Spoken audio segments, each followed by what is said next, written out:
and the Great Ewasonyiro River in Samburu North, in the north. They are referred to as the desert roses and the academic giants of the north. Madam Speaker, this is one school that has given a lot of rivalry in academics to every other existing school in the north, and I'm proud to be an alumni.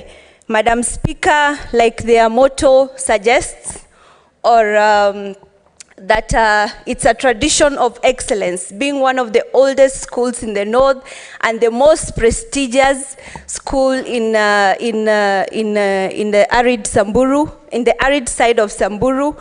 And Madam Speaker, like we used to say, being a very strict mission school, that we abide in truth, love, and justice. And Madam Speaker, this school has given forth and proffered outstanding individuals to our society, starting with the first Samburu girl to go to university, Commissioner Sophia Lepushirit, EBS, and the Queen of the North, and my mom, Mary Lemalitian. And I'm also very sentimentally attached to this school, having been a place where my late father was a teacher, Raphael Lemalitian. And two of my sisters have been through this school. Madam Speaker, as a very strict Catholic school, the school has raised ladies of reputable character, and I am proud that they continue to excel not just in academics but outside there, in that when you walk the streets of Samburu or any town in the north, you always feel proud that you are a student from St. Teresa's. Thank you, Madam Speaker. And on behalf of my senator, my colleague Senator Lelegwe, I would like to read this brief speech. Madam Speaker, a welcoming note, sorry. Madam Speaker, I rise to join you in welcoming the teachers and students of St. Teresa's Girls Wamba.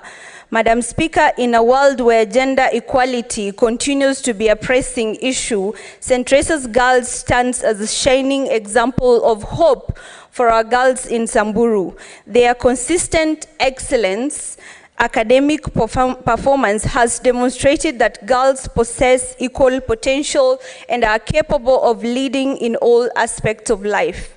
May their presence in the Senate inspire us to continue working towards a society where every girl is empowered, where their voices are heard, and their contributions are recognized. Once again, I extend a warm and heartfelt welcome to St. Teresa's Girls Wamba, and may their time here be filled with fruitful experience, inspiration to be leaders in our society. Welcome, ladies and teachers, and this is the upper house of the Parliament of Kenya, the Senate. This is where we make laws affecting the county, and I hope you have a wonderful stay. Thank you. Senator Sifuna.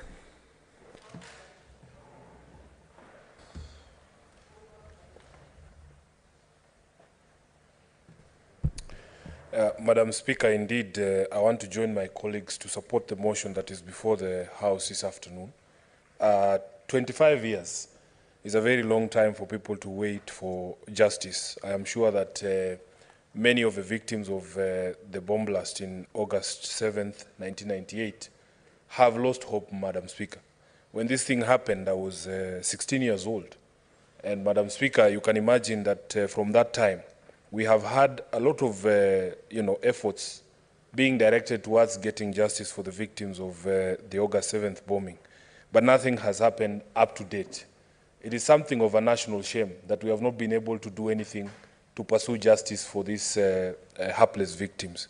Many were wondering why the Senator of Nairobi is not a member of this committee because this thing happened in Nairobi, Madam Speaker. But I want to correct the notion, because what happened on August 7th, 1998 was a national disaster.